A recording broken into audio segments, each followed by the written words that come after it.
अज्ञानतिमिरान्धस्य ज्ञानाञ्जनशलाकया चक्षुरुन्मीलितं येन तस्मै श्रीगुरवे नमः। श्रीचैतन्यमनोभीष्टं स्थापितं येन भूतले स्वयं रूपपदमहं ददाति स्वपदान्तिकं। वन्देऽहं श्रीगुरो श्रीयुतपदकमलं श्रीगुरून् वैष्णवांश्च श्रीरूपं साग्रजातं सहगण रघुनाथान्वितं तं सजीवं साद्वैतं सावधूतं परिजनसहितं कृष्णचैतन्यदेवं श्रीराधाकृष्णपादान् सहगण ललिता श्रीविशाखान्वितांश्च नमो विष्णुपादाय कृष्णपृष्ठाय भूतले श्रीमते भक्तिवेदान्त स्वामिनीति नामिने। नमस्ते सरस्वती देवे गौरवाणी प्रचारिणे निर्विशेष शून्यवादी पाश्चात्यदेशतारिणे। वंशाकल्पतरुभ्यश्च कृपासिन्धुभ्येव च पतितानां पावनेभ्यो वैष्णवेभ्यो नमो नमः। नमो महावदन्नाय कृष्ण प्रेम प्रदायते कृष्णाय कृष्ण चैतन्य नाम्ने गौरतिशय। हे कृष्ण करुणा सिंधु दीनबंधु जगत्पथे गोपेश गोपिका कांत राधा कांत नमस्तुते। तप्त कांचन गौरांगी श्री राधे वृंदावनेश्वरी वृषभानुसुते देवी प्रणमामि हरिप्रिये। जय श्री कृष्ण चैतन्य प्रभु नित्यानंद श्री अद्वैत गदाधर श्रीवासादि गौरभक्तवृंद। हरे कृष्ण कृष्ण कृष्ण हरे हरे हरे राम राम राम हरे हरे। ओम नमो भगवते वासुदेवाय। ओम नमो भगवते वासुदेवाय। ओम नमो भगवते वासुदेवाय। नारायणं नमस्कृत्य नरं चैव नरोत्तमं देवीं सरस्वतीं व्यासं ततो जयमुदीरयेत्। अष्टप्रश्नभद्रेषु नित्यं भागवत सेवया भागवते उत्तमश्लोके भक्तिभर्वति नैष्ठिकी। मुखं करोति वाचालं पङ्गुं लङ्घयते गिरिं यत्कृपातमहं वन्दे श्रीगुरुं दीनतारिणं। परमानन्दमाधवं श्रीचैतन्य परमेश्वरं। हरे कृष्ण। सुप्रिय गौरभक्तवृंद সকলকে কৃষ্ণ প্রীতি এবং শুভেচ্ছা জ্ঞাপন করছি। প্রকৃতপক্ষে এই শ্রীমদ্ ভাগবতম সব থেকে উন্নত শাস্ত্র। দেখুন, এই কলিযুগে কত ধরনের শাস্ত্র রয়েছে। যে ধরনের শাস্ত্র অর্থ নিয়ে আলোচনা করে, কীভাবে টাকা পয়সা ইনকাম করতে পারবেন, তো সেগুলোকে কী বলা হয়? অর্থশাস্ত্র। এই জগতে আরও অনেক শাস্ত্র রয়েছে, যেমন যৌন বাসনা কামাচার নিয়ে যে সমস্ত শাস্ত্রগুলি রচনা করা হয়েছে, আলোচিত হয়েছে, সেগুলোকে বলে কামশাস্ত্র। অনেক নীতি নির্ধারণ করা হয় যে সমস্ত শাস্ত্র দিয়ে, এগুলোকে বলে নীতিশাস্ত্র। তেমনি যে শাস্ত্রে আমাদের ভক্তি প্রদান করে কৃষ্ণের চরণে, সেটা হচ্ছে ভক্তিশাস্ত্র। এই ভক্তিশাস্ত্রের মধ্যে সর্বশ্রেষ্ঠ গ্রন্থ, যে গ্রন্থের মধ্যে লিপিবদ্ধ হয়েছে ভক্তি তত্ত্বগুলি, সেটা হচ্ছে শ্রীমদ্ ভাগবত। সমস্ত শাস্ত্রের পরাকাষ্ঠা, সমস্ত শাস্ত্রের সর্বোত্তম শাস্ত্র হচ্ছে শ্রীমদ্ ভাগবত। আমাদের শুধু কোটি কোটি নয়, হাজার হাজার কোটি কোটি বছরের আমাদের যদি জন্মের স্বীকৃতি থেকে থাকে যে আমরা এই ভাগবতের চরণে আসতে পেরেছি, ভাগবতের শরণে আসতে পেরেছি। গৃহে অনেকের টাকা পয়সা থাকে, কিন্তু সবাই ভাগবতম গ্রহণ করতে পারে না। এই ভাগবতম যখনই সে নিজে চিন্তা করে যে না, আমি কারোর গৃহে প্রবেশ করব, তার এরকম স্বীকৃতি থেকে থাকে, তখন সেই ব্যক্তি সেই গৃহের গৃহে বা ভাগবত রূপে প্রকাশ করে, গ্রন্থ ভাগবত রূপে ভগবান প্রবেশ করে। তো এই ভাগবত কোত্থেকে আসলো? প্রথম প্রশ্নটা আমাদের সেরকম হতে পারে, ভাগবত কি? তো ভাগবত কি? ফার্স্ট অ্যান্সারটা হচ্ছে, আমাদের দুই প্রকার ভাগবত রয়েছে। দুই প্রকার ভাগবত কি? একটা হচ্ছে গ্রন্থ ভাগবত, একটা হচ্ছে ব্যক্তি ভাগবত। গ্রন্থ ভাগবত ভগবানের কথা সম্মিলিত বা সংকলিত হয়েছে যে শাস্ত্রে, লীলার সংকলিত হয়েছে যে শাস্ত্র, সেটা হচ্ছে ভাগবত। এবং এই লীলা সম্মিলিত শাস্ত্র যিনি হৃদয়ে নিয়ে সবসময় চলাফেরা করেন, তিনি হচ্ছেন ভক্ত ভাগবত বা ব্যক্তি ভাগবত। এই দুই প্রকার ভাগবত এই আমাদের সমাজে আমরা দেখতে পাই। এটা গ্রন্থ ভাগবত আর হচ্ছে ব্যক্তি ভাগবত বা ভক্ত ভাগবত। এই দুই ভাগবতই হচ্ছে খুবই মহান ব্যক্তি। শ্রীমদ্ ভাগবত এটা হচ্ছে ভগবান শ্রীকৃষ্ণের বাংময় বিগ্রহ। আপনারা জানেন ভগবান এই কলিযুগে 3 বিগ্রহ রূপে প্রকাশ পেয়েছে ভগবানের। প্রথম বিগ্রহটা কি? রস বিগ্রহ। রস বিগ্রহ মিন্স হরিনাম সংকীর্তন, হরে কৃষ্ণ কৃষ্ণ কৃষ্ণ হরে হরে, হরে রাম রাম রাম হরে হরে। এটা ভগবানের রস বিগ্রহ। রস রূপে ভগবান এই কলিযুগে অবতীর্ণ হয়েছেন, যাকে বলা হচ্ছে রস বিগ্রহ। 2 নম্বর হচ্ছে অর্চা বিগ্রহ। অর্চা বিগ্রহকে এই আমাদের গৃহে যে সমস্ত রাধা মাধব, রাধা শ্যাম সুন্দর, রাধা গিরিধারী এত সুন্দর সুন্দর যে বিগ্রহ রূপে ভগবান যে অবতীর্ণ হয়েছেন, ভগবান তার সাক্ষাৎ স্বরূপ দিয়েছেন, এটা হচ্ছে সে অর্চা বিগ্রহ। আর 3 নম্বর বিগ্রহ হচ্ছে বাংময় বিগ্রহ, ভগবানের অঙ্গময় বিগ্রহ। সাক্ষাৎ ভগবান কৃষ্ণতুল্য ভাগবত বিভু সর্বাশ্রয়, প্রতি শ্লোকে প্রতি শব্দে নানা কথা কয়। সাক্ষাৎ কৃষ্ণ। এই ভাগবত কেন এত মহান? কারণ এটা সাক্ষাৎ কৃষ্ণ, কৃষ্ণ স্বরূপ, এই জন্য এটা মহান। সাক্ষাৎ কৃষ্ণ, কৃষ্ণতুল্য ভাগবত বিভু সর্বাশ্রয়, প্রতি শ্লোকে প্রতি অর্থ নানা কথা কয়। এই ভাগবতের যদি কোনো ব্যক্তি হৃদয় দিয়ে ভগবানের কাছে প্রার্থনা করে, ভাগবতের কাছে প্রার্থনা করে হৃদয় দিয়ে ভাগবতম অধ্যয়ন করার চেষ্টা করেন, অবশ্যই অবশ্যই তিনি ভাগবতের প্রত্যেকটি পাতায়, প্রত্যেকটি পৃষ্ঠায়, প্রত্যেকটি অক্ষরে ভগবান কৃষ্ণকে খুঁজে পাবেন। এই কলিযুগে আমাদের এত বেশি গ্রন্থ পড়া অধ্যয়ন করার প্রয়োজন নেই, ভাগবতের স্মরণ যদি হয়। এই জন্য আমাদের আচার্যের মাঝে মাঝে, ভাই তোমার আমার কথা বাদ দাও, ভাই তোমার আমার কথা বাদ দাও, ভাগবতের স্মরণ নাও। এই কলিযুগে ভাগবতের মতো উন্নত শাস্ত্র একটাও নেই। এমন কোনো তত্ত্ব নেই যা ভাগবতে নেই, এমন কোনো শিক্ষা নেই যা ভাগবতে নেই। সমস্ত প্রকার শিক্ষা এই ভাগবতে রয়েছে। এই শ্রীমদ্ ভাগবত কথা করার কোনো যদি যোগ্যতা বলে থাকেন, এটা আমার মধ্যে কিঞ্চিত মাত্রও নেই। আপনাদের বৈষ্ণবদের কৃপায়, গুরুদেবের কৃপায়, গুরুদেবকে স্মরণ করে আমি এই ভাগবত কথা শুরু করার দুঃসাহস করছি। আমার মধ্যে এরকম কোনো যোগ্যতা বেসিক্যালি নেই, কিন্তু শিল প্রভুপাদকে স্মরণ করি, গুরু মহারাজকে স্মরণ করি, যাতে ওনারা আমার মুখটাকে ব্যবহার করে আপনাদেরকে আপনাদের হৃদয় অনুযায়ী যেন সেই ভাগবত কথা আপনাদের অন্তরস্থলে পৌঁছে দেয়, এটা সেই প্রার্থনা। আমি প্রথমে স্মরণ করছি ইসকন প্রতিষ্ঠা আচার্য জিবিসি প্রধান, his divine grace Shri Bhaktivedanta Swami শিল প্রভুপাদকে জয় জয়, his divine grace Shri Bhaktivedanta Swami শিল প্রভুপাদ কি জয়। আমি স্মরণ করছি আমার গুরু মহারাজকে এবং সমস্ত গৌর ভক্তবৃন্দের শ্রীচরণে আমার প্রণতি নিবেদন করছি। আমরা ভাগবতের এই শুভ যাত্রা আমরা শুরু করছি। কৃপা সিন্ধু পতিতানাং পাবনেভ্যো বৈষ্ণবেভ্যো নমঃ। তো প্রথমেই আমরা সুন্দর একটা আলোচনা দিয়ে শুরু করতে পারি। একবার সাধু ব্যক্তিদের সভায় প্রশ্ন উঠল, প্রকৃত অমৃত কোথায় পাওয়া যায়? সমস্ত গ্রহলোকের বিদ্বান ব্যক্তিরা ওখানে বসে আছেন। তো একজন ওখানে বলছে, সুন্দর একটা শ্লোক রয়েছে আমাদের ভাগবত মাহাত্ম্যে বর্ণনা করা হচ্ছে, অব্দ বিদ বধূ মুখে ফণি নাম নিবাসে স্বর্গে সুধা বসতি বিবুধা বদন্তি খারাম খায়াম প্রতিমিতাম গরলাম পতন্তম কণ্ঠে সুধা বসতি বই ভগবত জননম। তা একজন একজন করে বলছে, একজন জ্ঞানী ব্যক্তি বলছে, আহা, সাগরে অমৃত পাওয়া যায় কেন? না, যখন দেবতা এবং অসুরদের সাথে যুদ্ধ হয়েছিল, সাগর থেকে অমৃতের কলস উঠে এসেছিল। কিন্তু সঙ্গে সঙ্গে অন্য ব্যক্তি একজন বলে দিল, সাগরে যদি অমৃতই পাওয়া যাবে, কিন্তু প্রথমে তো অমৃত উঠে আসেনি, বিষ উঠে এসছে। যেখানে অমৃত থাকে সেখানে বিষ কীভাবে থাকে?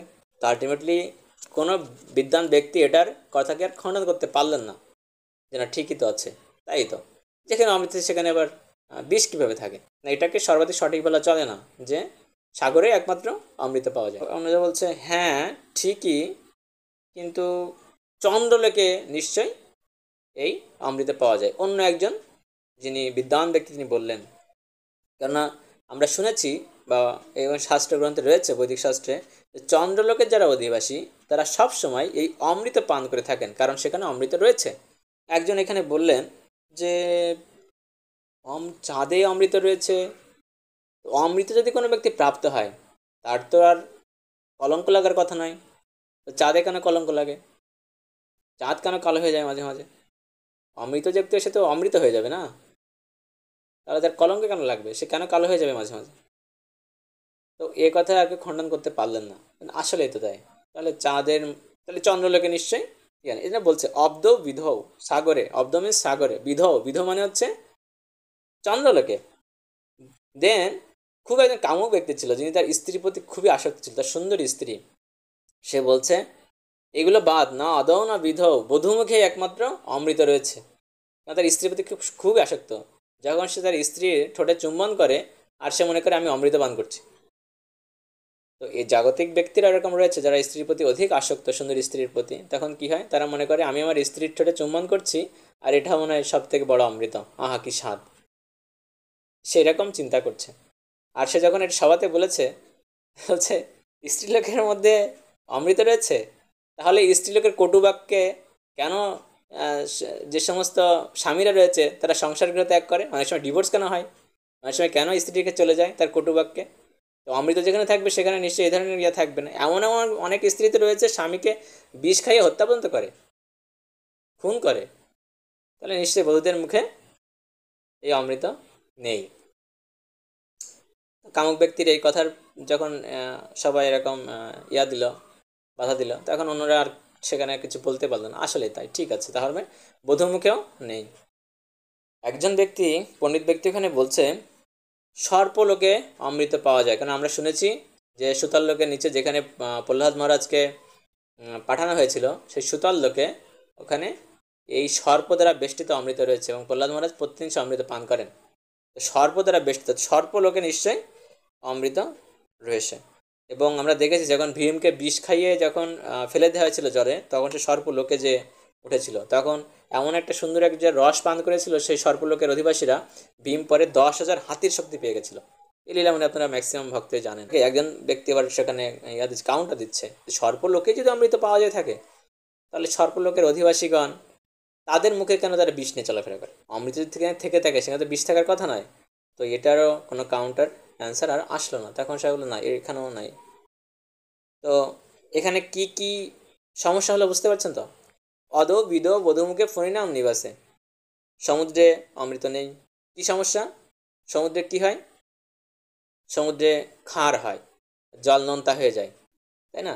সমুদ্র থেকে বিষ উঠেছিল, এবং সমুদ্রে যদি অমৃত পাওয়া যেত, সমুদ্রের জল কখনো নোনতা হতো না। ঠিক আছে, তারপরে কি বলছে?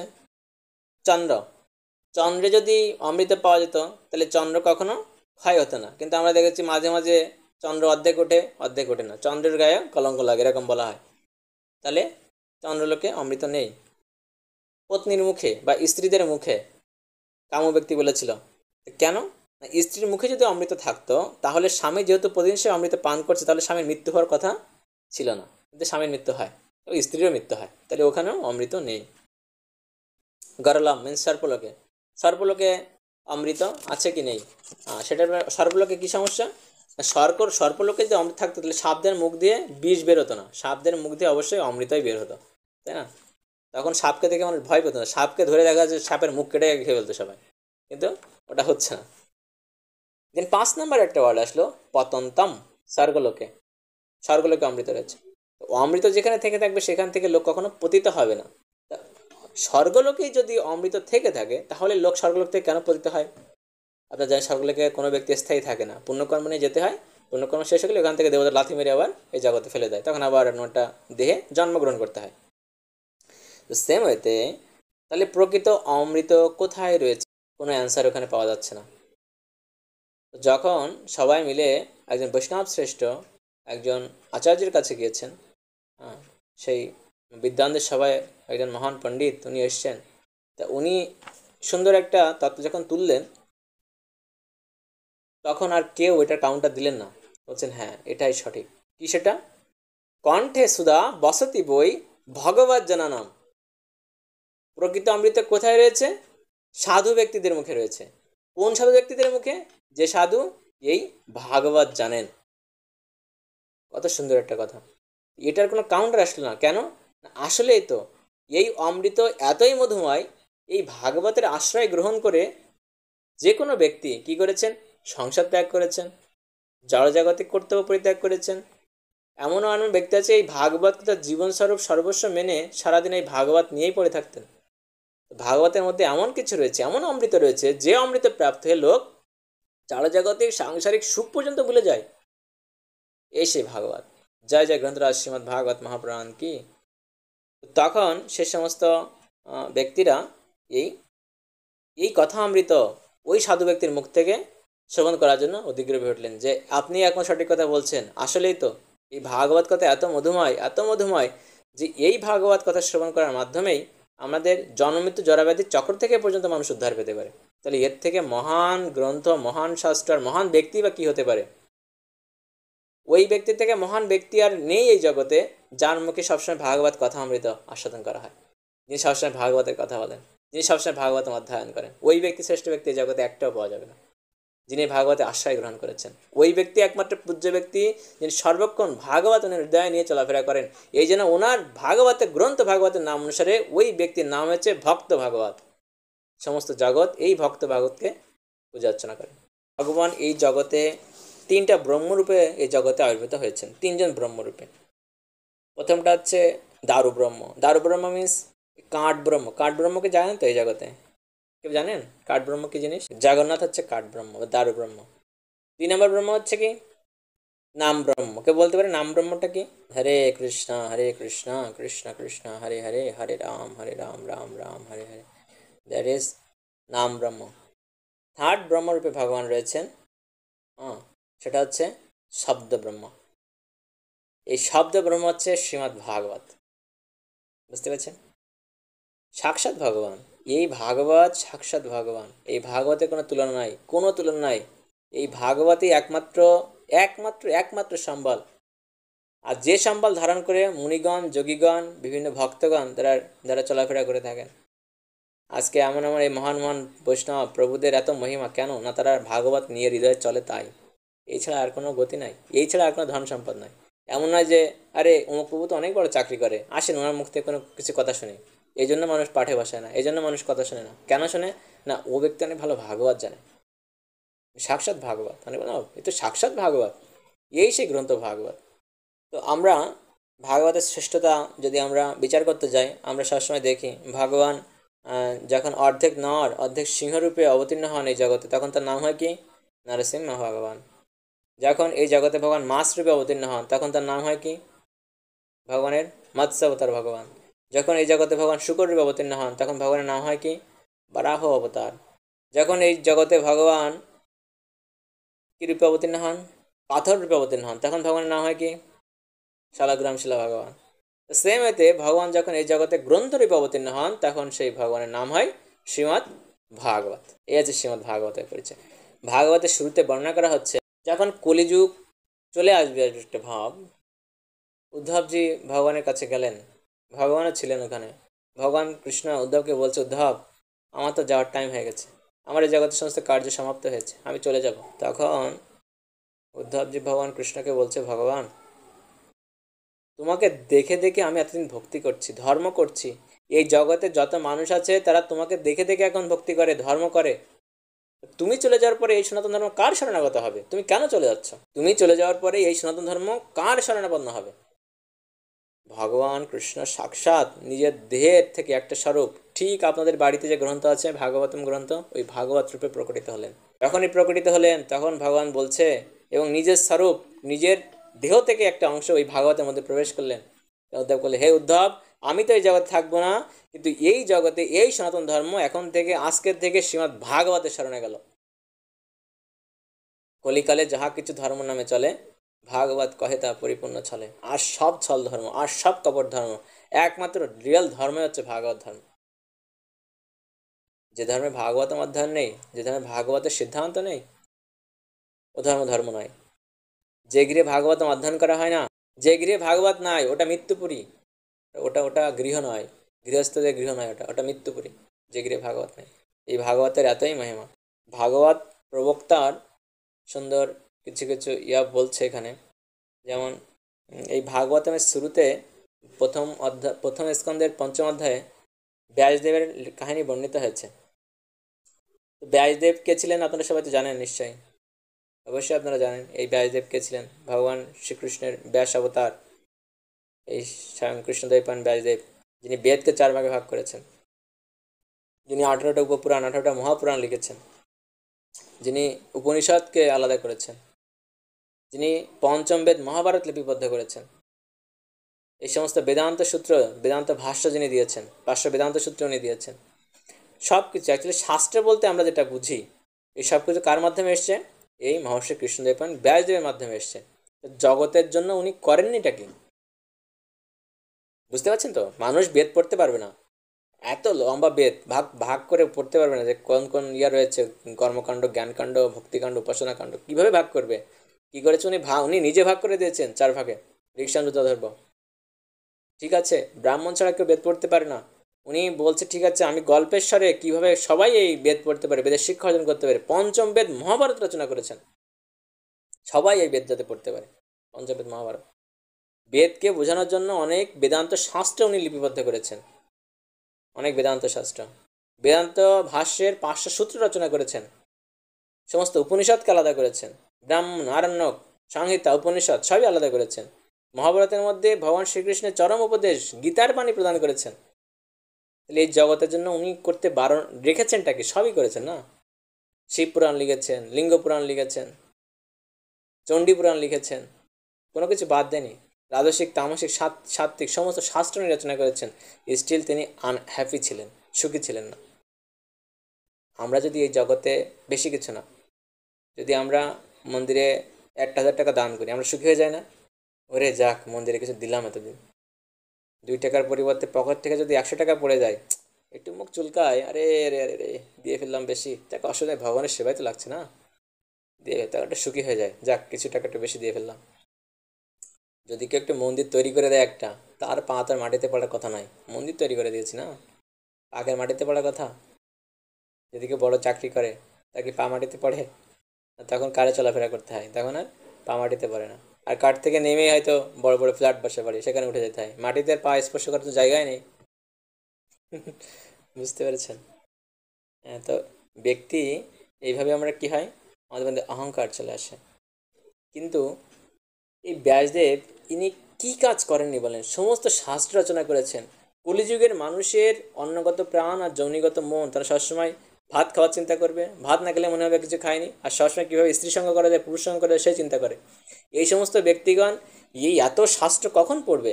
এই জন্য উনি চিন্তা করলেন যে না, এত এত শাস্ত্র পড়তে হবে না, আমি ভাগ করে করে করে করে করে করে দেই, যাতে যে যার মতো যার যেদিকে আকৃষ্ট রয়েছে সেদিকে সেই ভাগটা এবং সেই শাস্ত্র যেন তিনি পড়তে পারেন। কিন্তু এত বড় কার্য করলো সনাতন ধর্মের, এত বড় কার্য করে কোনো ব্যক্তি আনহ্যাপি হয়ে থাকে? আপনি একটা হাসপাতাল বানাই দিলেন, দেখলেন কত দুস্থ রোগী চিকিৎসা পাচ্ছে এখানে, আপনি কি অসুখী হবেন? সুখী হবেন না? এই সংসারের জন্য উনি কত কাজ করেছেন এই মহর্ষি কৃষ্ণদেব ব্যাসদেব, তার মধ্যে স্টিল আনহ্যাপি ছিল, কোনো সুখ ছিল না, সে অসুখী ছিলেন। তো অসুখী হলে আমাদের কোথায় যেতে হয়? আমরা কোথায় যাই? আমরা তো যাই জাগতিক কোনো ব্যক্তির কাছে। ওই ব্যক্তি আরও কিছু রং মিশিয়ে আমাদের আরও দুঃখের ইয়াটাকে আরও বাড়িয়ে দেয় না? কিন্তু ব্যাসদেব যখনই অসন্তুষ্ট হলেন, সঙ্গে সঙ্গে তার গুরুদেব নারদমুনি সেখানে আসলেন। নারদমুনি যখন তিনি সেখানে আসলেন, আসার পরে নারদমুনি বুঝতে পারলেন যে আমার শিষ্যের কিছু হয়েছে। অ্যাকচুয়ালি উনি জানতেন গুরুদেব অন্তর্যামী হয়ে থাকে, হ্যাঁ, গুরুদেব হয় চৈত্যগুরুর প্রকাশ। তো উনি জানতেন যে নারদমুনির কিছু হয়েছে আমার শিষ্যের। নারদমুনি ছিলেন ব্যাসদেবের গুরুদেব। তো উনি যখন ওখানে আসলেন, ব্যাসদেবকে বিমর্ষ দেখলেন, তো সে পুত্র তুমি বিমর্ষ কেন? বলছে হে গুরুদেব, আপনি এসছেন ভালোই হয়েছে, নিশ্চয়ই আপনি জানেন আমার কেন বিমর্ষ। তারপরে আপনি যদি জিজ্ঞেস করছেন আমি একটু বলি। হ্যাঁ, আমি কেন জানি আমি অসন্তুষ্টি অনুভব করছি, আমার হৃদয়ে আপনার অসন্তুষ্টি আসছে, আমার হৃদয়ে কোনো সন্তোষ নেই, আমি সন্তুষ্ট হতে পারছি না, খুশি হতে পারছি না। তো গুরুদেব তো জানেন শিষ্যের হৃদয়ে কী চলছে। তো বলছে তুমি সন্তুষ্ট হতে পারছো না?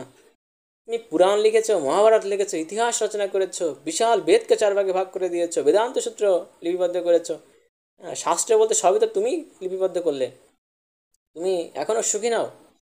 ব্যাস, গুরুদেব তখন শাসন করা শুরু করেছে। এবার কী শাসন করে জানেন? তুমি সুখী কীভাবে হবে বৎস? তোমার তো সুখী হওয়া কখনো সম্ভবই নয়। সুখী হওয়া কেন সম্ভব নয় গুরুদেব? কারণ তুমি সমস্ত শাস্ত্রে ভগবানকে আড়াল করে রেখেছো। ভগবান, প্রকৃত কৃষ্ণ যে ভগবান, এটা তুমি কোনো শাস্ত্রে রচনাই করনি, এই জন্য তোমার অসন্তুষ্টি। তুমি বিভিন্ন ব্যক্তিকে বিভিন্ন জায়গায় তুমি কি করেছো, তাদেরকে বড় করে দেখেছো। চণ্ডী পুরাণে বলেছে মা দুর্গাই সব কিছু, মা দুর্গা থেকে সমস্ত সৃষ্টি শুরু হয়েছে, সমস্ত সৃষ্টিকর্তা, হ্যাঁ, সে শক্তিরূপিণী মাতা। মা দুর্গা।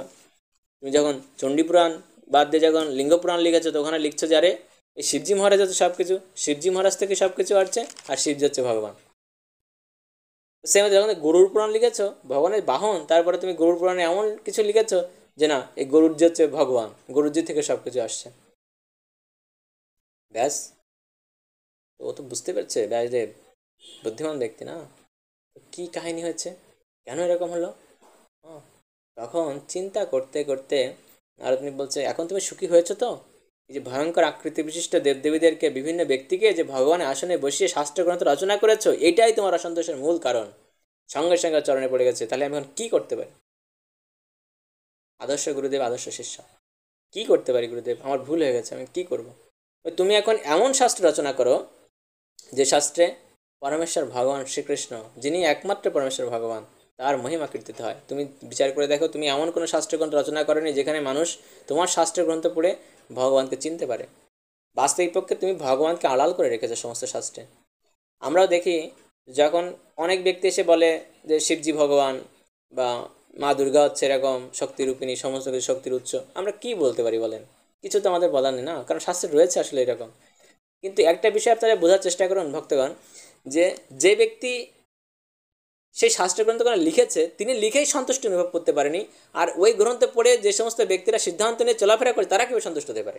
ব্যাসদেব নিজে লিখে নিজে সন্তুষ্ট হতে পারেনি, তাকে সুন্দর আর একটা গ্রন্থ রচনা করে তারপর সন্তুষ্ট হতে হয়েছিল। তো অন্য ব্যক্তিরা কিভাবে সেই গ্রন্থ পড়ে সন্তুষ্ট হতে পারে এই জগতে? সেম হইতে এই জগতে কেউই কোনো সন্তুষ্টি লাভ করতে পারছে না। এই জন্য কোনো ব্যক্তি শিবজি মহারাজের দুয়ারে, কোনো ব্যক্তি ওই বাবার দুয়ারে, কোনো ব্যক্তি মা দুর্গার দুয়ারে, কোনো ব্যক্তি মা কালীর দুয়ারে, কিছু করার নেই না। এরকম তো ছিল, কিন্তু প্রত্যেকটা পুরাণের লাস্টে উনি লিখে দিয়েছে যে আমার এই পুরাণটা সার্থক পুরাণ নয়, আমি আমার প্রকৃত যে তত্ত্বগুলি সেটা আমার সর্বশেষ পুরাণে আমি লিপিবদ্ধ করেছি, সেটা হচ্ছে অমল পুরাণ শ্রীমদ্ ভাগবতম। এই হচ্ছে সে অমল পুরাণ। ব্যাসদেব তারপরে সন্তুষ্ট হয়েছিলেন, নারদ মুনির সেই কৃপা আশীর্বাদ নিয়ে ব্যাসদেব এই সংকল্প নিয়েছেন, ঠিক আছে আমি এমন একটা গ্রন্থ এখন রচনা করব যেখানে পরমেশ্বর ভগবান শ্রীকৃষ্ণের মহিমা কীর্তিত হয় এবং মানুষ ভগবানকে চিনতে পারে। আর সেই গ্রন্থ রচনা যখন শুরু হয়, গ্রন্থ রচনার পরে তখন তিনি সন্তুষ্টি লাভ করেন। এই হচ্ছে সেই গ্রন্থ রচনার সময়কাল, এই জগতে কীভাবে আসলো। তার আগে ব্যাসদেব নিজে ভগবানকে ধ্যান করে ভগবানকে সাক্ষাৎ দর্শন করেছিলেন। এখন আমাদের মনে প্রশ্ন হতে হলে ভাগবতম গিয়ে তাহলে ব্যাসদেবই লিখলো? না, ব্যাসদেব ভাগবতম লেখেনি। সৃষ্টির শুরুতে, এটা গুরু পরম্পরা ধরে এখানে এসেছে, সৃষ্টির শুরুতে যখন ব্রহ্মা, আমি আজকে কোনো স্লাইডে যাচ্ছি না, ওরিয়েন্টেশন ক্লাস 2 দিন ধরে হবে, একদিন না কিন্তু। মানে আজকে ভাগবতের পরিচয় তো বলছি, আরও 2 দিন লাগবে, কিন্তু আমি শর্টে কাটে সব কথা বলবো না, মোটামুটি আমি 2 দিনে শেষ করে দেবো ওরিয়েন্টেশন ক্লাস, তাও শেষ হবে কিনা আমি জানি না। তো আমাকে একটু প্রার্থনা করবেন আমার জন্য, আমি ওরিয়েন্টেশন ক্লাস শেষ করতে পারি। অনেক মানে অনেক তত্ত্ব ভাগবতের মহিমায় বলে শেষ করতে পারবো না, বুঝতে পারছেন? ভাগবতে এত মহিমা, এত মহিমা ভক্তগণ, আমি কি বলবো। এই ভাগবত পুরাণ হচ্ছে আমাদের একমাত্র প্রমাণ, একমাত্র প্রমাণ সমস্ত কিছু শাস্ত্রের, সমস্ত প্রমাণ হচ্ছে শ্রীমদ্ ভাগবত। এই জন্য জ্ঞানী ব্যক্তি, বুদ্ধিমান ব্যক্তি, গৃহস্থ ব্যক্তি, সন্ন্যাসী ব্যক্তি, যত ধরনের ভালো ভক্ত, তারা একটা কথা সবসময় ফলো করে রাখে, তাই সরল করিয়া মনে ভক্তিরস আস্বাদনে মধ্যস্থ শ্রী ভাগবত প্রাণ। সমস্ত কিছুর মধ্যস্থতা কে করবে? ভাগবত করবে। আমাদের জীবনযাপন হবে কিসের সাথে? ভাগবতের সাথে। ভাগবত থেকে সিদ্ধান্ত নিয়ে আমাদের জীবনযাপন করতে হবে, ভাগবত কী বলেছে সেটার সাথে সিদ্ধান্ত নিয়ে আমাদের জীবনযাপন করতে হবে। এই ভাগবত সাক্ষাৎ ভগবান শ্রীকৃষ্ণের অঙ্গময় বিগ্রহ। হ্যাঁ, পাদৌ যদিও, সুন্দর একটা ইয়ে আপনারা জানেন সবাই, পাদৌ যদিও প্রথম দ্বিতীয় তৃতীয় তুর্যৌ কথিত যদুরু নাভি তথা পঞ্চময়েব ষষ্ঠ ভুজান্তরম দর্যুগুলম তথানু কণ্ঠ তু রাজন নবম যদীয় মুখারবিন্দাম দশম প্রফুল্লম একাদশযস্য ললাটপট্টম শ্রেয়োপি তু দ্বাদশ এব ভাতি। আদৌ যদিও প্রথম ও দ্বিতীয়, প্রথম আর দ্বিতীয় স্কন্ধ কি? ভগবানের দুইটা চরণ, দুইটা পা। আমরা হয়তো আর 2টা ক্লাস পরেই আমরা ভগবানের চরণে স্পর্শ করার সুযোগ লাভ করবো। দেন তৃতীয় আর চতুর্থ স্কন্ধ ভগবানের 2টা উরুদয়, উরু।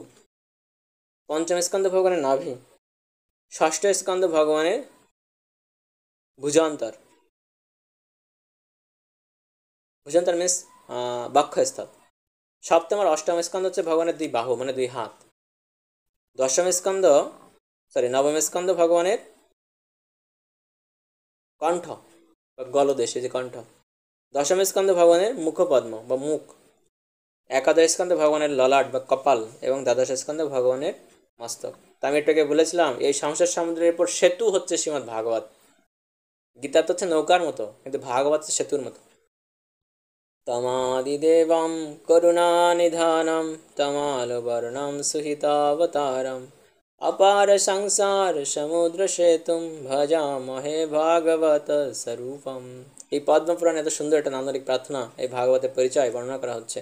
আমি আদিদেব, করুণানিধান, তমাল বর্ণ শ্রীকৃষ্ণের মঙ্গলময় শাব্দিক অবতার, শব্দ অবতার যেটা বললাম, বাংময় বিগ্রহ, অপার সংসার সমুদ্র পার হওয়ার সেতু স্বরূপ শ্রীমদ্ ভাগবতকে আমি ভজনা করি। যে গ্রন্থের 12টা স্কন্ধ ভগবানের 12টা অঙ্গের সমান। এই ভাগবতে টোটাল কয়টা স্কন্ধ রয়েছে?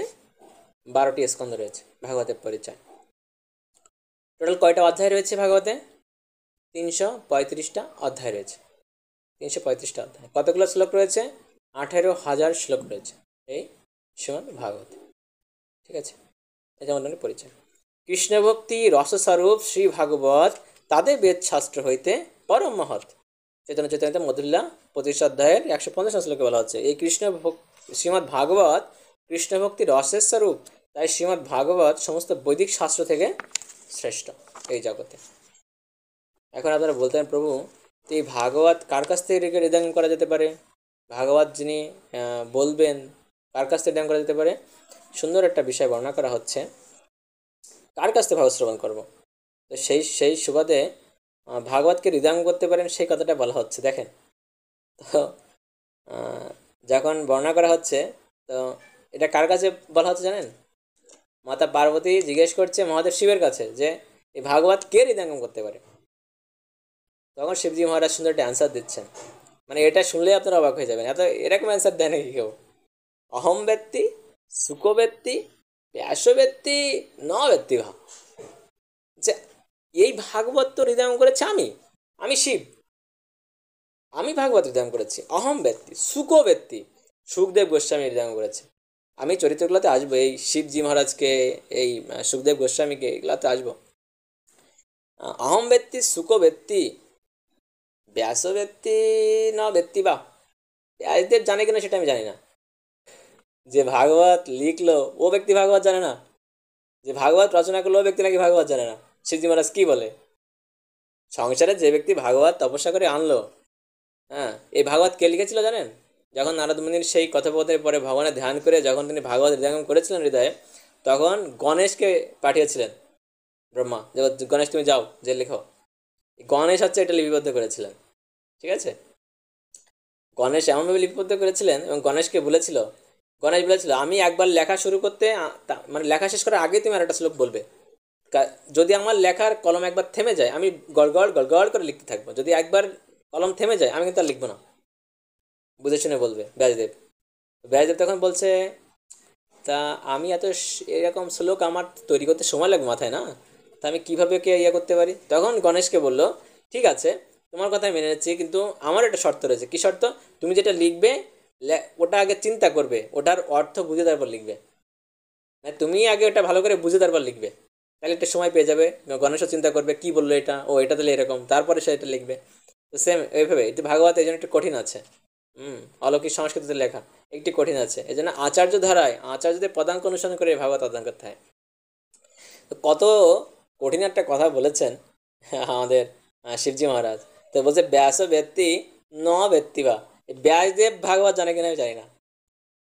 হ্যাঁ, ব্যাসদেব তো ভগবানের অবতার, তো উনি অ্যাকচুয়ালি বলতে যাচ্ছে ব্যাসদেব যদি মনে করে সে কৃষ্ণের অবতার তাহলে সে ভাগবত জানে না, এটুকু নিশ্চিত।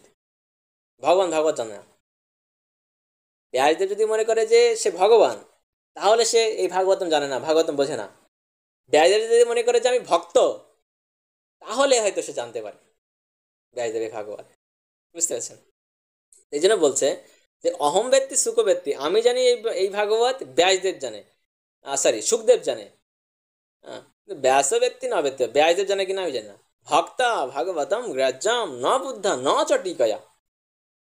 হ্যাঁ, কেননা এই ভক্তির দ্বারা এই অমল প্রাণ শ্রীমদ্ ভাগবতম হৃদয়ঙ্গম করা যায়। বুদ্ধি বা টিকার দ্বারা কখনো বা লেখার দ্বারা কখনো এই ভাগবতম হৃদয়ঙ্গম করা সম্ভব নয়। এই জন্য বলছে ঈশ্বরেরও কৃপালেশ হয়েছে যাহারে, সেই তো ঈশ্বর তত্ত্ব বুঝিবারে পারে। যতক্ষণ আমাদের ভাগবতের কৃপা হয় ততক্ষণ তো এই ভাগবতম হৃদয়ঙ্গম করতে পারে না। এই জন্য আমাদের প্রত্যেক দিন ভাগবতের কাছে প্রার্থনা করতে হবে। সাক্ষাৎ ভগবান, সাক্ষাৎ ভগবান। প্রথমে একটা শ্লোক বলেছে কৃষ্ণতুল্য ভাগবত বিভূ সর্বাশ্রয়। প্রতি শ্লোকের প্রতি অর্থে নানা কথা হয়। এই সাক্ষাৎ ভগবান হচ্ছে কৃষ্ণ। এই জন্য আমাদের কার কাছ থেকে ভাগবত শ্রবণ করতে হবে? এই যাও ভাগবত পড়ো বৈষ্ণবের স্থানে, একান্ত আশ্রয় লহ চৈতন্য চরণে। এই চৈতন্য প্রভুর চরণ আশ্রয় গ্রহণ করে, পাদপদ্ম আশ্রয় অবলম্বন করে যদি ভাগবত তত্ত্ব হৃদয়ঙ্গম করতে চাও, তাহলে শুদ্ধ বৈষ্ণবদের কাছে যে ভাগবতম অধ্যয়ন করো, শুদ্ধ বৈষ্ণব। এই জন্য এই বৈষ্ণবদের পাশে ভাগবত অধ্যয়ন। এই জন্য আমরা এখানে কি করছি? বৈষ্ণবদের সাথে ভাগবত অধ্যয়ন করছি। এটা একটা পয়েন্ট, ঠিক আছে? এখানে আমি না বক্তা, আপনারা না শ্রোতা। এখানে আমরা সবাই আলোচনা করছি এই ভাগবতম, আলোচনার মাধ্যমে শিখছি।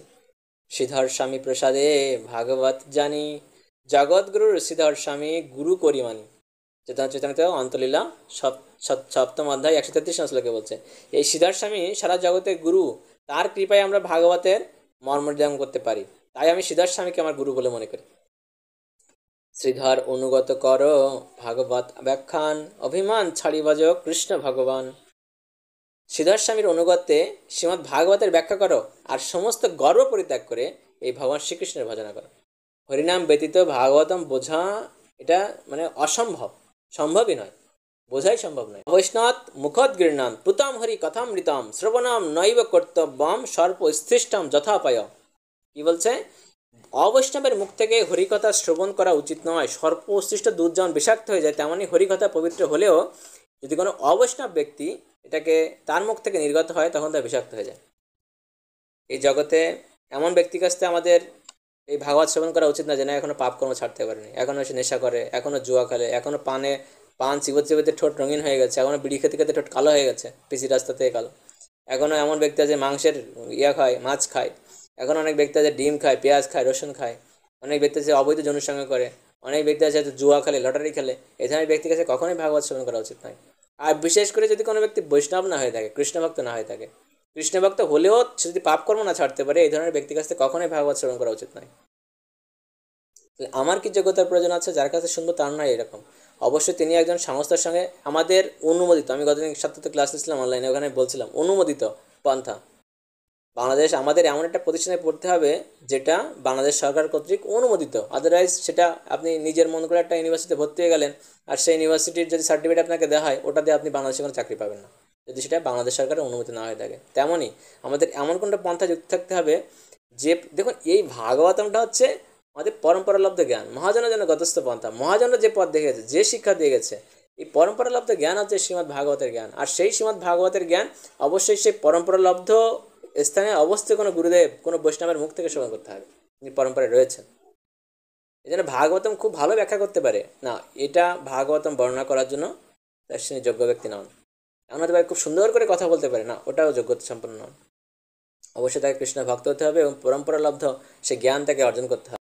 এখানে বেসিক্যালি আমাদের বিশ্বনাথ চক্রবর্তী ঠাকুর, দেন শ্রীধর স্বামী মহারাজ, এরকম সুন্দর সুন্দর তত্ত্ব, ভক্তিনাথ ঠাকুর, তাদের বিভিন্ন তত্ত্ব, এই সমস্ত তত্ত্বগুলো এখানে আসবে। তাদের যে সমস্ত টিকা আছে ভাগবতের, এইগুলো আসবে। এইভাবে তারা আমরা এইভাবে শিখবো।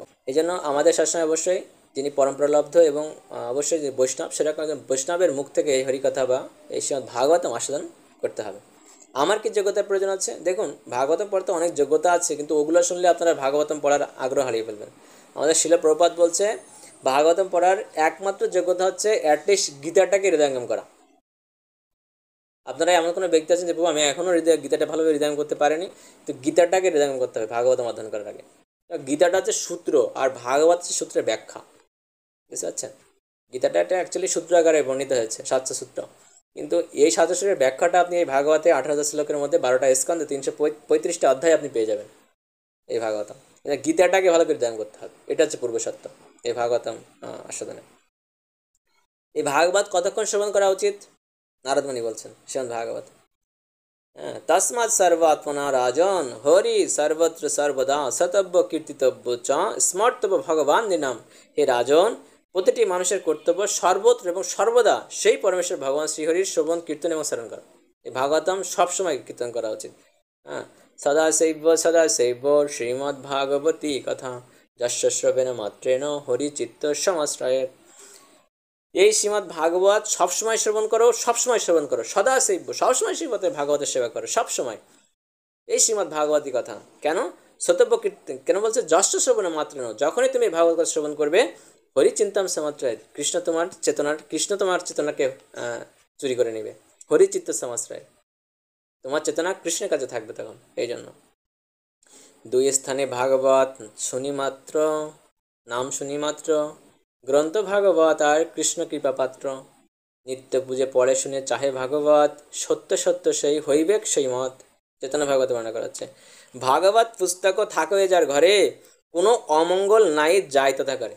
যার গৃহে ভাগবতম রয়েছে ওই গৃহ কোনো অমঙ্গল প্রবেশ করে না। সমস্ত দেবদেবতাগণ সেই গৃহকে দূর থেকে প্রণাম করে, যে গৃহে ভাগবতম রয়েছে কোনো অমঙ্গল যেন। ভাগবত পুজিলে কৃষ্ণের পূজা হয়, ভাগবত পঠন শ্রবণ ভক্তিময়। আমাদের এই কলিযুগে আমরা বুঝতে পারি না, অনেকে আছে মেসে থাকে বা অবিবাহিত এখনো বা গৃহস্থ আশ্রমে থাকেন না, মেসে থাকেন, কি করবেন? হয়তো ভগবানের কোনো একটু ভালো করে একটা ধূপ দেখাতে পারে না, দীপ দেখাতে পারে না, কোনো প্রয়োজন নাই, ভাগবতম পড়ুন। ভাগবতম পড়লে ভগবান সেবা পেয়ে যাবেন। দেখুন, থ্রি টাইপসের বিগ্রহ, তিনটা জিনিস ভালো করে একটু বোঝার চেষ্টা করতে আমাদের। সেবা আসলে অনেক টাইপের আছে। প্রথম বিষয়টা দেখেন, যদি আপনার গৃহে রাধাকৃষ্ণ থেকে থাকে, রাধা মাধব থেকে থাকে, দেন আপনাকে আরতি কীর্তন করতে হবে। এটা রাধা মাধবের খুব প্রিয়। আরতি কীর্তন, ধূপ দীপ জলশঙ্খ বস্ত্র রুমাল, হ্যাঁ, ময়ূরপুচ্ছ চামর ব্যঞ্জন পুষ্প, এগুলো দিয়ে আরতি করতে হবে। যদি আপনার গৃহে গৌণিতায় থেকে থাকে, আরতি না করলে চলে গৌণিতায়। একমাত্র যদি আপনি জপ মানে হরে কৃষ্ণ মহামন্ত্র জপ করেন, গৌণিতার সামনে কীর্তন করেন হরে কৃষ্ণ মহামন্ত্র, গৌণিতায় ওটা সেবা পেয়ে যায়। যদি আপনার গৃহে ভাগবতম থেকে থাকে, ভাগবতমের সেবা কি? ভাগবতকে আরতি আরতি করলে ভাগবত সেবা নিবে?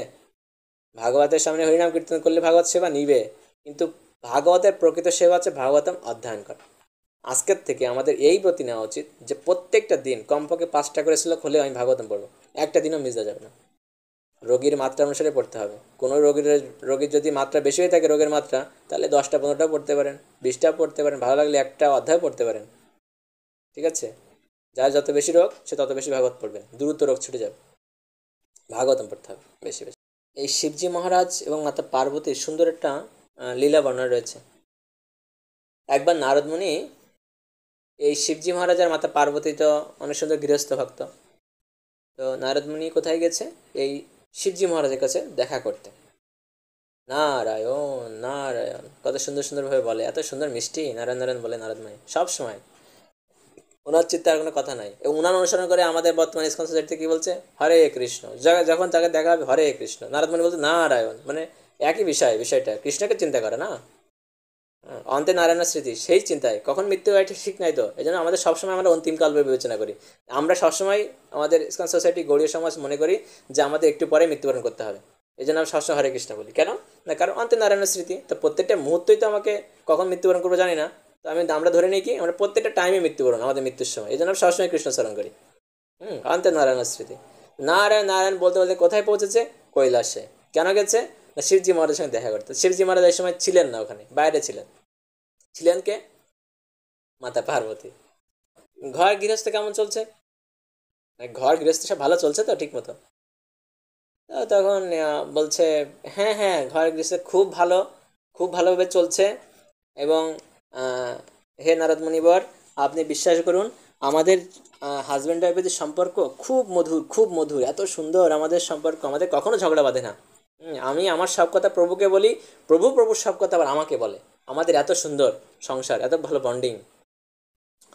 প্রভু সব কথা আপনাকে বলে? নারদমণি গিট্টু বাজাচ্ছে যে হ্যাঁ, সব আমাকে বলে। তো বলছে তাহলে বলুন তো, এই যে শিবজি মহারাজ যে ফুলের মালা পরে না, তার মাথায় যে এতগুলো মাথার খুলি, এগুলো কিসের মাথার খুলি? তো মহা মুশকিল। এই কথা পার্বতী এখন কিভাবে বলবে? কিভাবে বলবে এটা? তখন তার মনের মধ্যে খটকা লেগেছে। তখন নারদমণি বলতে আপনি না বললেন সব কথা আপনার প্রভু, আপনার হাজব্যান্ড আপনাকে বলে, তো এটা বলুন, আপনার হাজব্যান্ডের সামনে আপনি সব জানবেন না? বলছে হ্যাঁ, তাই তো। আমি তো জানি না সেটা ঠিক আছে, আমার প্রভুও কখনো আমাকে এটা বলেনি জানেন।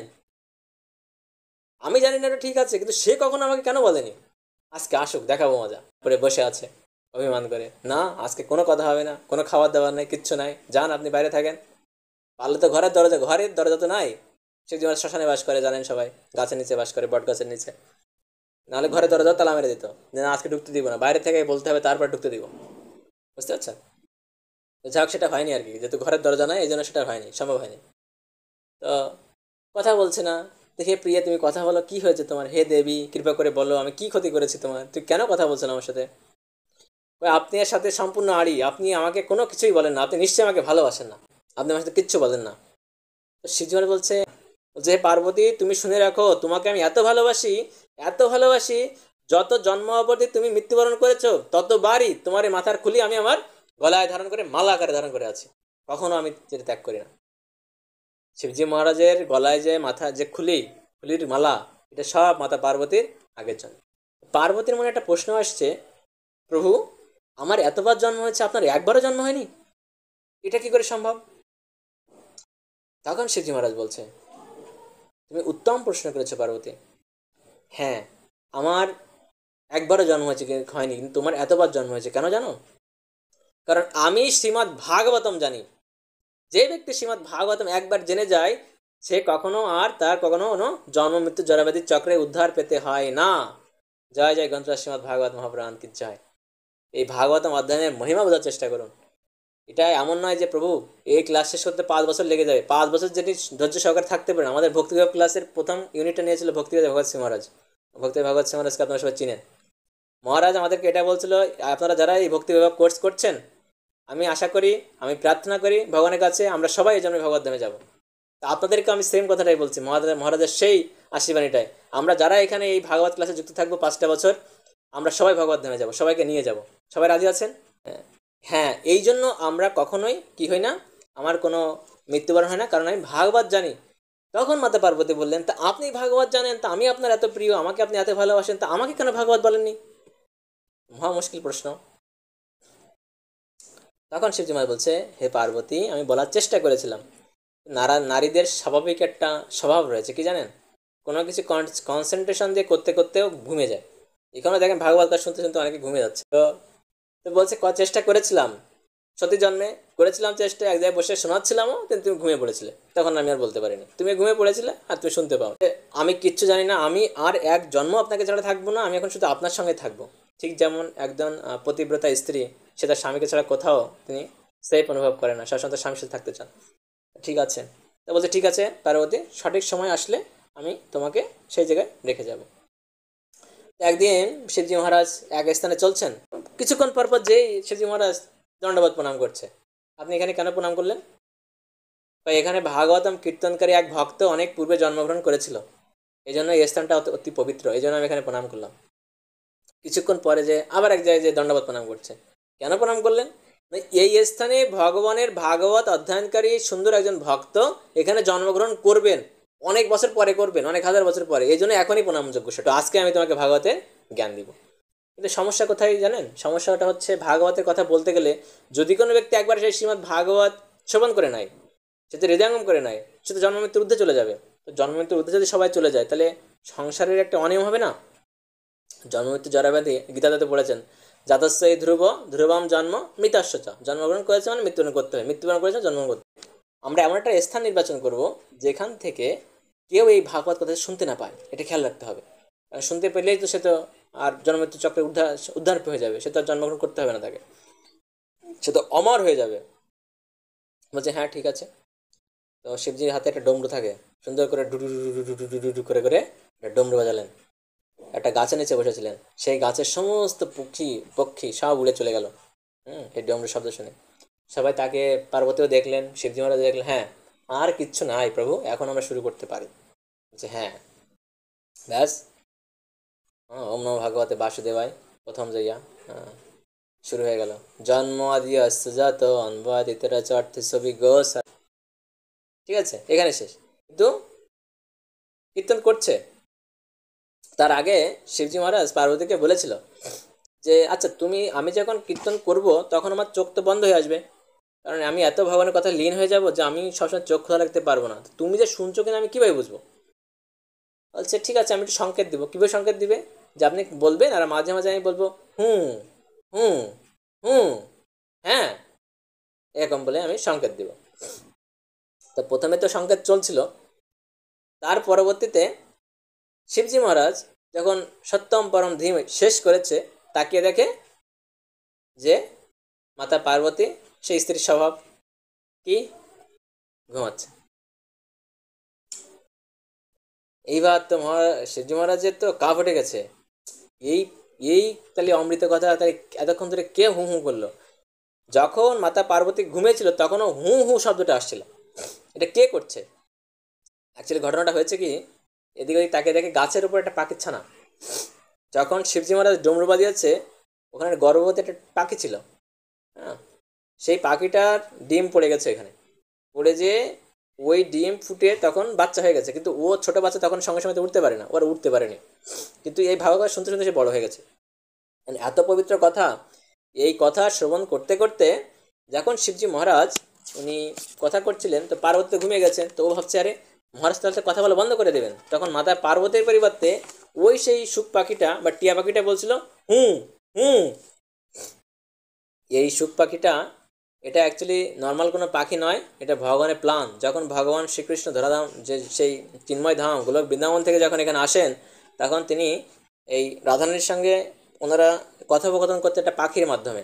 আগে আপনারা দেখেছেন বার্তা বাহক হিসাবে, এখন তো চিঠির যুগ, ইমেইলের যুগ, মোবাইলে মেসেজ দিলে চলে যায়, আগে চিঠির মাধ্যমে প্রেরণ করতো, কোনো পাখির মুখ দিয়ে পাঠাতো কোথাও, এইভাবে।